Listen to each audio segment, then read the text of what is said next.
žmonės šiandienai darosi labiau atsiskyrę ir jiem yra ženkliai paprasčiau tiesiog elektroninę priemonę parašyti labas, kaip tau sekasi, kaip tu gyveni, negu prieiti ir pakalbinti tą žmogų. Tai yra, nuo čia prasideda socialiniai santykiai tarp, tarkime, vaikino, merginos, galbūt tarp draugų. Taip yra patogiau kviesti tave į kažkur tai susitikti, tai yra bendrauti. Ir šita forma, kadangi mes daromės vis labiau atsiskyrę, jinai tampa labiau populiaresnė ir tiesiog ta socialinio bendravimo arba socialinės integracijos forma yra visiškai nepiktybinė ir nekalta. Kita iš tų formų, kuri yra siejama su nusikalstamumu arba su nusikaltimais arba nusikaltimų padarimu, yra finansinės naudos siekimas. Ir čia vėlgi galima suskaldyti į porą tokių situacijų, kai yra vienos, tai yra gauti tos tikrosius tavo biometrinius duomenis, tai yra tikrai tavo identitetą, suklastojus savo identitetą gauti tikrosius tavo duomenis, tam, kad gauti tam tikrą finansinę naudą, kaip pavyzdys kažkokį tai pavedimą, galbūt padaryti už tave bankinį, arba galbūt už tave pasirašyti kažkokį elektroninį dokumentą. Bet tikslas yra gauti vis tiek finansus.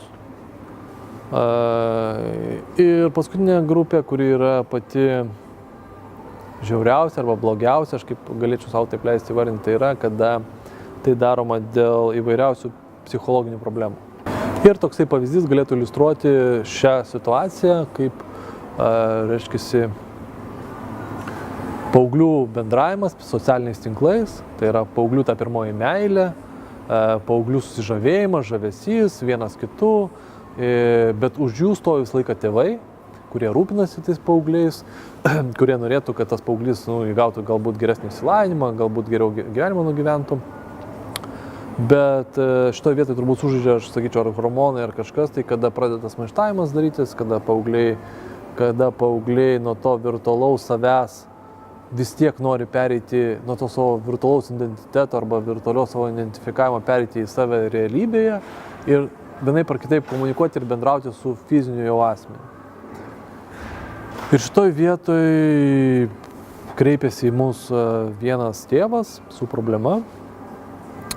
Problemos esmė buvo, kad vaikas susižavėjo vienu iš žole prekiaujančių asmenių, susižavėjo per Facebooką, tai yra per socialinį tinklą, įsimylėjo ir priėmė tokį sprendimą, nes tėvai, aišku, sužinojo šitą situaciją, tėvai draudė tos santykius dėl tam tikrų priežasčių, tai yra normalu iš tėvo pozicijos, bet vis tiek paauglys maištavo prieš tėvą, prieš mamą ir paauglys priėmė sprendimą, kad reikia pabėgti iš namų.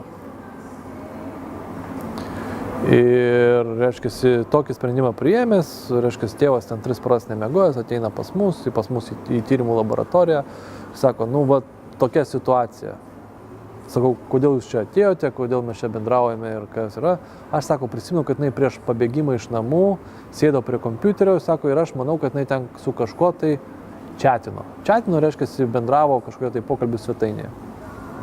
Viskas tvarkoja, sakau, neškite tą įrangą pas mūsų laboratoriją ir mes pabandysim, atlikti kažkokį tai elektroninių pėdsakų arba elektroninių nusikaltimų, galbūt atsekimą, galbūt ten tą istoriją pabandyti paieškoti, kas įvyko.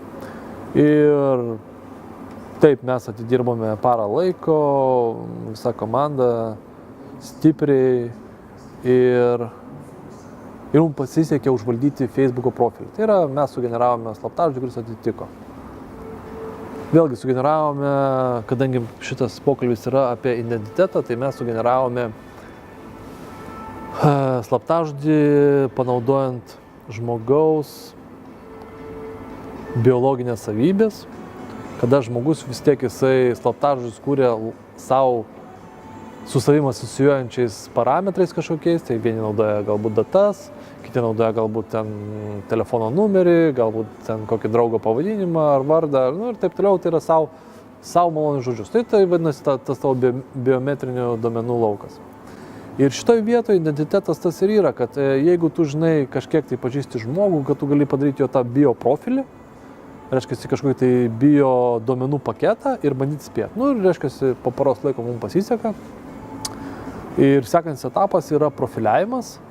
Tai yra profiliavimas, kaip mergina bendrauja su savo paaugliais. Nes, aš bendrauju vienaip su jumis, o vaikai tarp savęs bendrauja kitaip, paaugliai kitaip ir taip toliau.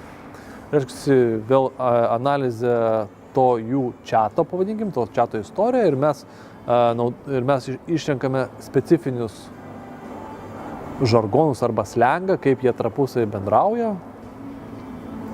Ir tokiu būdu mes, reiškia, visiems tiem draugams siunčiam žinutę, tipo, nu ką tu, kaip pavyzdys, jo, ten, nes yra toksai bendravimo tokia viena forma. Ir vienas iš tų draugų atrašo. Po kokios 2-3 valandų atrašo, nu, sako, taigi aš sako, žinau, jūs pasitepėt, tai reiškia, nu, pabėgot iš namų. Jo, sakau, kaip tik dabar taip yra, nu, aš naudoju vėlgi tą patį slengą, kad jau užvesti tą komunikaciją, aš pavogiau identitetą. Aš pavogiau identitetą tos merginos, kad galėčiau užmėgsti ryšį su jos draugais ir pabandyti įsiaiškinti, kur jinai galėtų būti šiuo momentu. Ir ta komunikacija susivedė tai, kad mums trūksta 100 litų, gal galėtum užmesti, nes norėtume užmesti vėlgi jų žargonas, reiškia, nu, duoti tų pinigų arba pervesti per kortelę. Užmest sako negaliu, nes negaliu padaryti pavedimo. Vėlgi tas žargonas yra, sakau, tai davai susitinkam. Jis sako, jo, gerai, kur? Sakau, ir dar gali gal prigriebti kokį treningą, sakau, gal turiu kokį draugę, sakau, ten paimti, nes mačiau, ten draugė yra, aš jau pažiūrėjau, su kuo jisai bendrauja toliau ir taip toliau, tavo draugė ta yra, gal gali, nes mūsų panašiai išmera. Viskas atitiko, reiškia, aš esu tas žmogus, bendraujantis, reiškia, ta mergina, to tėvo dukra. Niekam nekyla abejonių, nes aš jau pavogiau tą identitetą. Pavogiau negalima šitoje vietoje taip naudoti šito žodžio, nes mes iš tikrųjų darėme sunkų darbą padedant tam tėvui surasti tą vaiką. Ir viskas gerai, mes susikalbame, kad Akropolio aikštelėje sutinkam ir tada reikia vėl užmėgsti, nu, kadangi lyg ir aš esu ta mergina, kuri pavogė identitetą, reikia man, reiškia, užmėgsti tą ryšį, įsiaiškinti, nu, kaip aš identifikuosiu jį. Apart to, kad aš matau Facebook'o profilį ten kelias nuotraukas, aš daugiau nieko nežinau. Tai tu su tą raudoną mašiną atvažiuosi, nes mačiau vienam iš tų nuotraukų, jisai stovi prie raudonos mašinos, prie Opelio raudono.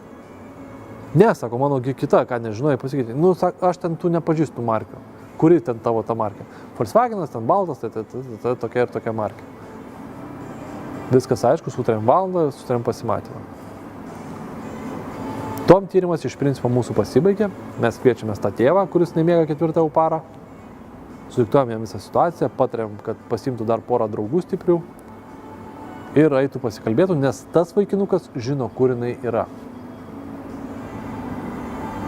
Sekančią dieną, 11 val. Aš gaunu tik trumpą žinutę, ačiū. Tai noriu pasakyti, kad identitetas yra ir jūsų priešas, ir jūsų draugas. Svarbu, kur ir kada arba kokiais tikslais tu jį naudoji. Šiuo atveju aš parodžiau pavyzdį, kad galima tokiu būdu ir padėti žmonėms. Bet daugeliu atveju tai atsitinka, kad yra vagiamos tapatybės, vagiamos tik su keliais tikslais. Spręsti savo psichologinės problemas, spręsti savo finansinės problemas arba socialiai integruotis ir būti tom, kom aš norėčiau galbūt tapti, bet tom, kom nesu.